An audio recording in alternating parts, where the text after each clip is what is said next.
আসসালামু আলাইকুম। আশা করছি আপনারা প্রত্যেকে ভালো আছেন, সুস্থ আছেন। আমিও আলহামদুলিল্লাহ ভালো আছি। তো আপনাদের এই হলো টপিক যে যেসব খাবার ছাগল ভেড়াকে খাওয়াবেন না। আমরা যখন ইন্টার্নশিপে ছিলাম, তো একটা মহিলা, আমরা একটা হাসপাতালে ছিলাম। একটা মহিলা ৪টা ছাগল নিয়ে আসছে। তো ৪টা ছাগলের একই সমস্যা এবং ওই মহিলার এই ৪টাই সম্পদ। তো তার মধ্যে ২টা মারা গেছে, পরবর্তীতে ২টা ছিল। তো ওদের প্রবলেম হওয়ার পিছনে কারণ ছিল যে ভাতের মাড়, ভাত এগুলা নিয়মিত খাওয়াই।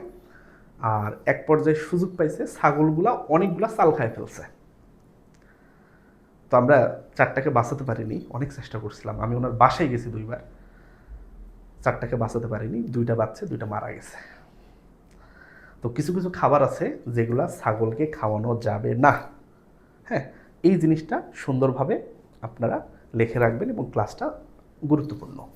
তো চলেন, তো দেখেন কি কি খাবার খাওয়ানো যাবে না। ভাতের মাড়,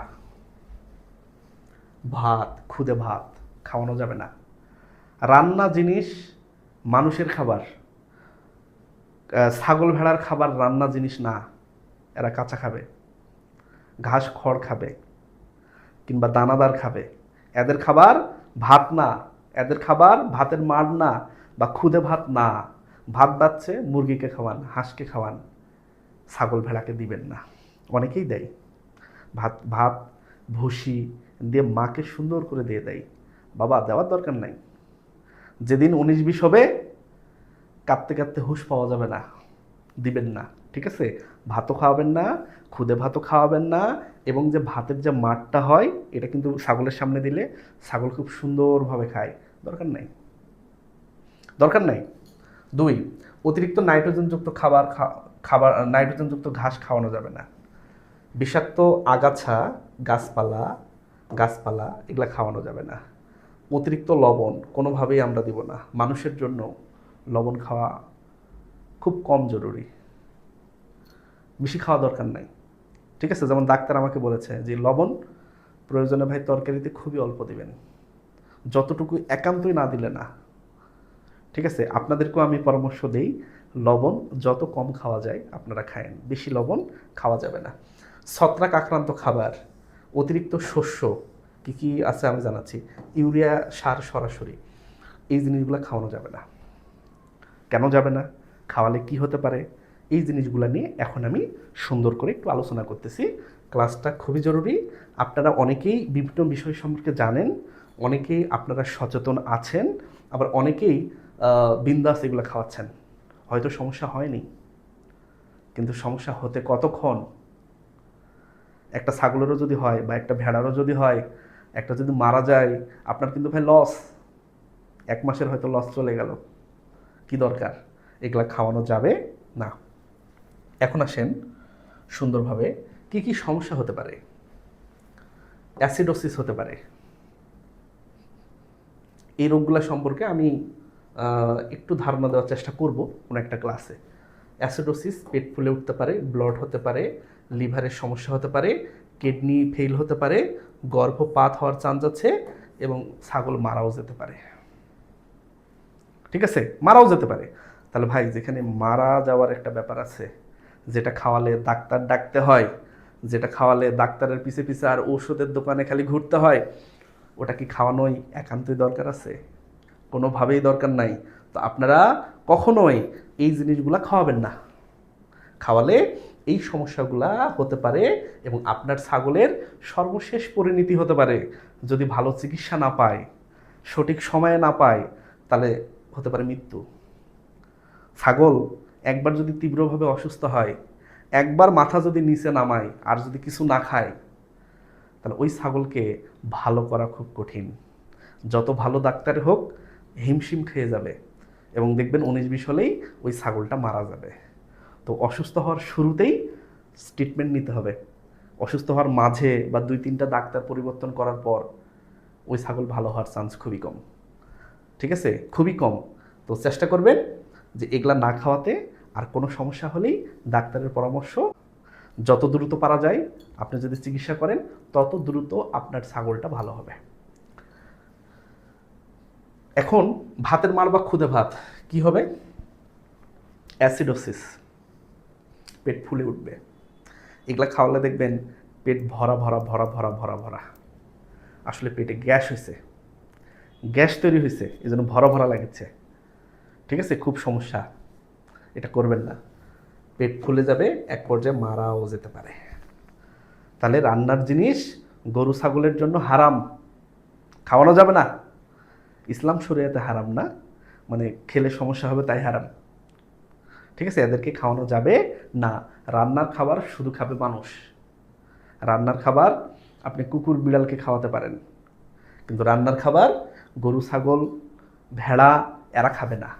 তো ভেড়া ছাগলের জন্য ভাতের মাড়, ভাত, ক্ষুদা ভাত এগুলো খাওয়ানো যাবে না।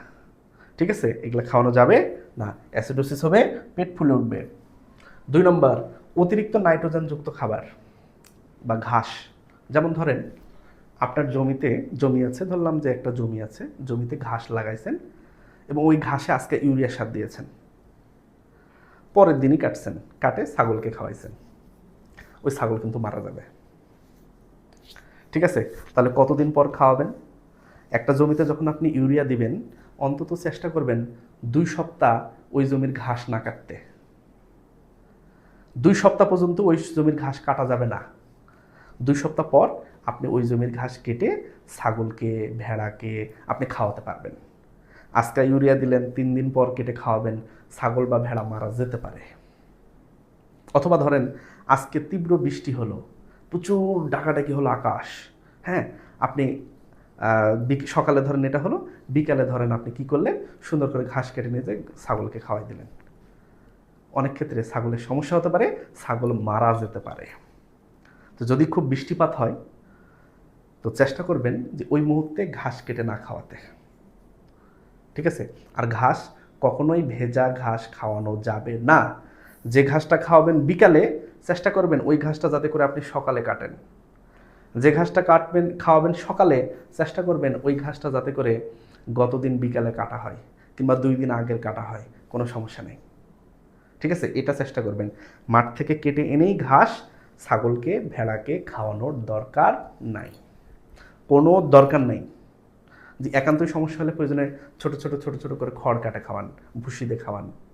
এমার্জেন্সি কন্ডিশন হলে হয়তো 3-4 দিন বৃষ্টি থামিচ্ছে না, দরকার নেই ঘাসের। ছোট ছোট করে খড় ছোট ছোট করে কেটে, খুব ছোট 0 সাইজ করে সুন্দর করে মেখে দিয়ে দেন, খাবে ইনশাল্লাহ, খাবে। তো এই হলো আমাদের যে অতিরিক্ত বৃষ্টির ইউরিয়া ঘাসে বা বৃষ্টির পর পর এটা নাইট্রেট জমে। নাইট্রেট কী করে? অক্সিজেন পরিবহনে বাধা দেয় এবং এক পর্যায়ে প্রাণীটা মারা যাবে। তাহলে প্রাণী মারা যেতে পারে, এই জন্য এটা করা যাবে না। এখন আসেন বিষাক্ত আগাছা এবং গাছপালা। এটা আমরা অনেকেই চিনি, তারপর আমি একটু বলি। ধুতুরা, করবি, আকন্দ, এটা আমরা অনেকেই কম দেখছি। এই দুটো আমরা অনেকে দেখছি, যে ধুতুরা, আকন্দ। হ্যাঁ, তাহলে এই গাছগুলা পাতা, ফুল খেলে বিষাক্ত। ঠিক আছে, খেলে বিষাক্ত। যদি গরু ছাগল খায়, গরুরও দুধের উৎপাদন অনেক ক্ষেত্রে কমে যায়। ছাগল খেলে ছোট প্রাণী বিষাক্ততায় মারা যেতে পারে। কি হয়? হার্ট বন্ধ হয়ে যায়, মানে হৃৎপিণ্ড বন্ধ হয়ে যেতে পারে, লিভারের ক্ষতি হতে পারে, এভেন লিডারের ক্ষতি হতে পারে, কিডনি নষ্ট হয়ে যেতে পারে। এভেন যে স্নায়ুতন্ত্র আছে, সংবেদনশীল অঙ্গ, যেমন এখানে আমার টাচ করলে আমি বুঝতে পারতেছি এখানে টাচ হচ্ছে, বা কোথায় একটা মশা পড়লে আমি বুঝতে পারতেছি মশা কামড়াচ্ছে। তাহলে যে তন্ত্রের মাধ্যমে মস্তিষ্ক এটা বুঝতে পারে, সেটাকে আমরা বলছি হলো স্নায়ুতন্ত্র। যাদের প্যারালাইজড হয় হাত বা পা, তাদের ওই অঞ্চলের স্নায়ুটা কিন্তু নষ্ট হয়ে যায়, ওখান থেকে সিগন্যাল বুঝতে পারে না। ঠিক আছে, বুঝতে পারে না।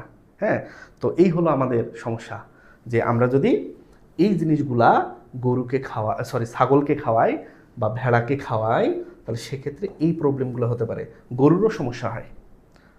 তো গরু ইনস্ট্যান্ট না মরলেও গরুরও সমস্যা হয়, কিন্তু ছাগল ভেড়া যেহেতু ছোট প্রাণী, তাহলে সেক্ষেত্রে ওদের মৃত্যুটা অনেক ইজি হয় গরুর তুলনায়।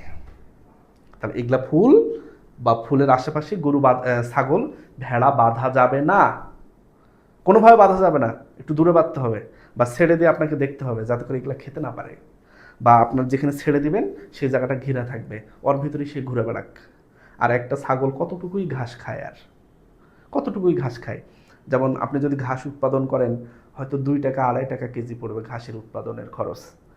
তো হয়তো একটা ছাগল 5 কেজি ঘাস খেলো সর্বোচ্চ, বা 3 কেজি ঘাস খেলো, তো এটা তো কমন জিনিস।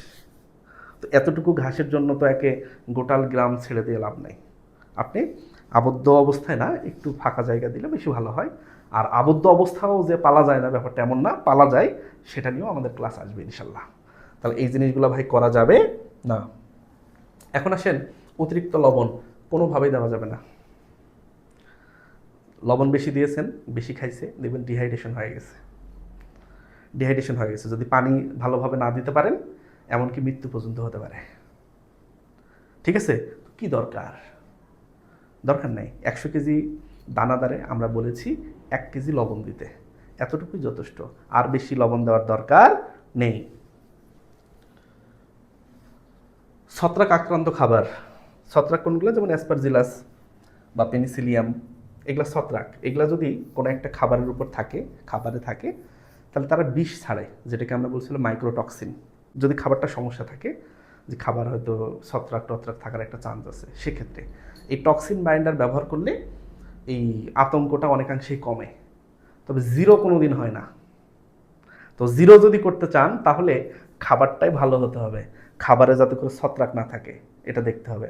ছত্রাক জিনিসটা কি, আমি আপনাদের একটু সহজ করে যদি বুঝাই, সিম্পলি উদাহরণ দিই। ধরেন আপনি একটা লেবু কাটলেন, লেবু কাটার পর অর্ধেক লেবু কাটছেন, অর্ধেক লেবু না খায় কোথাও রেখে আত্মীয়র বাসায় ঘুরতে গেছেন। বাসায় এসে দেখবেন ওই লেবুর উপর ছাতা ছাতা কিছু ধরছে, ওটাও ছত্রাক। ওরাও কি করে, ওখানে ওখানে তারা খাবার নেয় এবং ওখানে বিষ ছাড়ে, যেটাকে আমরা বলছি হলো মাইক্রোটক্সিন। তো এরা ফুসফুসের সমস্যা করে, রোগ প্রতিরোধ ক্ষমতা কমায়, হ্যাঁ, ফুসফুস সমস্যায়, প্রজনন তন্ত্রের সমস্যা করে, ঠিক আছে, ব্যাপক সমস্যা করে, বিভিন্ন সিস্টেমে গিয়ে সমস্যা করে। তাহলে ভাই কোনোভাবেই এটার দরকার নেই।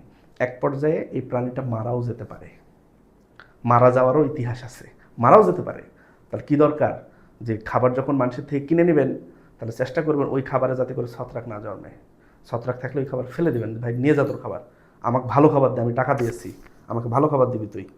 আর আরেকটা কি, আমরা কাঁঠালের সিজন এখন, এই সিজনে অনেকে কাঁঠাল খায়, 3-4 দিন খাওয়ার পর দেখে যে কাঁঠালের যে অতিরিক্ত অংশটা, হ্যাঁ, ওটা ছাগলকে দেয়।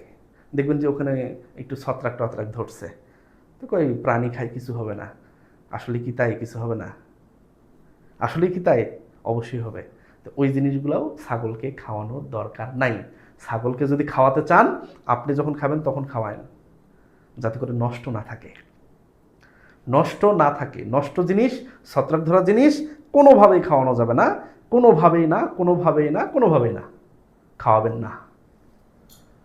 এখন যদি আমরা দেখি যে অতিরিক্ত খাদ্যশস্য কোনগুলা, যেমন অতিরিক্ত চাল, বা অতিরিক্ত গম, বা অতিরিক্ত ভুট্টা, বা অতিরিক্ত ধরেন চালই স্পেশালি বেশি হয়, হ্যাঁ, তো এগুলা ধরেন পর্যাপ্ত খায় ফেলছে, দেখবেন পেট পেট ফুলে ওঠে, অবস্থা খারাপ। পেটের যে একটা পিএইচ, ঠিক আছে, পিএইচ থাকে, এই পিএইচটা অনেক কমে যায়। এই পিএইচ কমার কারণে এখানে আরও বেশি সমস্যা হয়, ক্ষুধা টুধা কিছু থাকে না, ডিহাইড্রেশনে ভোগে, ঝুঁকতে থাকে, জ্বরটরও অনেক ক্ষেত্রে আসতে পারে, এবং মৃত্যুর কারণ হয়ে দাঁড়ায়। ঠিক আছে, মৃত্যুর কারণ হয়ে দাঁড়ায়। তো কোনোভাবেই এটা মানা যাবে না, যে কোনোভাবেই এইভাবে খাওয়ানো যাবে না। যতটুকু খাওয়াবেন খুব স্মুথলি। অনেকেই ছাগলকে চাল খাওয়ায়, এটার কোনো কারণ আমি খুঁজে পাই না। চালে কি আছে? চালে তো কার্বোহাইড্রেট আছে, শুধু শক্তি আছে। শুধু শক্তি খাওয়ালে হবে? প্রোটিন দিতে হবে, লিপিড দিতে হবে, ভিটামিন মিনারেল দিতে হবে। তো চাল আলাদাভাবে শুধু দিয়ে লাভ নাই, দরকারই নেই চালের। চাল আপনার খাবার, মানুষের খাবার, মানুষ খাক, বা পাখির খাবার পাখি খাক, এরা না। এরা যেগুলা খাবার সেগুলাই দেবেন। তো কোনোভাবেই এগুলা যাতে করে বেশি খেতে না পারে, হ্যাঁ, রুমেনে পিএইচ কমায়, ক্ষুধামন্দা হয়, ডিহাইড্রেশন হতে পারে, এবং এক পর্যায়ে প্রাণীটার মৃত্যু হতে পারে। ওই মুহূর্তে গিয়ে, শেষ মুহূর্তে গিয়ে বাঁচানো আর সম্ভব হয় না ভাই, যত ভালোই আমরা ডাক্তার হই, ঠিক আছে, যত ভালোই ডাক্তার হই, সম্ভব হয় না। এটা বাঁচাতে পারে কে? আল্লাহ পারে, ঠিক আছে, আল্লাহ পারে। আল্লাহ ছাড়া এটা কেউ বাঁচাবে না। আর আমরা আমরা দেখবেন হাত দেওয়ার আগেই অনেক ক্ষেত্রে মারা গেছে। তো চেষ্টা করবেন ওই পর্যায়ে যেন না যেতে। কর্ম একটু ভালোভাবে করবেন, এদেরকে একটু ভালোভাবে যত্ন নেবেন। এই জিনিসগুলো যেখানে সেখানে রাখবেন না, যাতে করে ছাগল কোনোভাবে গেলে সেখানে পায়। একটু উঁচু জায়গায় রাখবেন যাতে করে ছাগল না পায়। আমাদের যারা ছাগলের খামার আছে, দুই একটা ছাগল তাদের খুব প্রিয় হয়, স্পেশালি খাসি। যে খাসিটার একটু গায়ের কালার ভালো, একটু হৃষ্টপুষ্ট আছে, তো এই খাসিটা দেখবেন গোটাল বাড়ি ঘুরে বেড়ায় আর খায়। তো ওই খাসিটাই বিপদে পড়ে, দেখবেন কোনো একটা খাবারের ঘর খোলা আছে, সেখানে গিয়ে একবারে সব খায় ফেললো, দেখবেন মুহূর্তের মধ্যে সেখানে প্রবলেম। তো ভালো থাকেন, এটাই মনে হয়। হ্যাঁ, আচ্ছা, আরেকটু আছে। হ্যাঁ, রুমেনে পিএইচ কমে যায়। তো দেখেন লাস্ট একটা অংশ আছে যে সরাসরি ইউরিয়া। অনেকে কি করে, ইউরিয়া খাওয়ায় দেয়, অনেকেই খাওয়ায় দানাদারের সাথে মিশে। খাওয়াবেন না, ক্ষতির কারণ হয়ে দাঁড়াবে। ঠিক আছে, কোনোভাবেই খাওয়াবেন না। তবে হ্যাঁ, চাইলে এই ইউরিয়া দিয়ে ইওএমএস করতে পারেন, আর ইওএমএস করে আপনারা খাওয়াতে পারেন। এই ইওএমএস করে আপনারা কিভাবে খাওয়াবেন এটার উপর আমার ক্লাস আসবে ইনশাল্লাহ। তো আপাতত এই পর্যন্তই আমাদের ক্লাস, ছোট্ট একটা ক্লাসটা দেখবেন। তো ভালো থাকেন, সুস্থ থাকেন, দেখা হবে আপনাদের সাথে পরবর্তী ক্লাসে। তো আল্লাহ হাফেজ।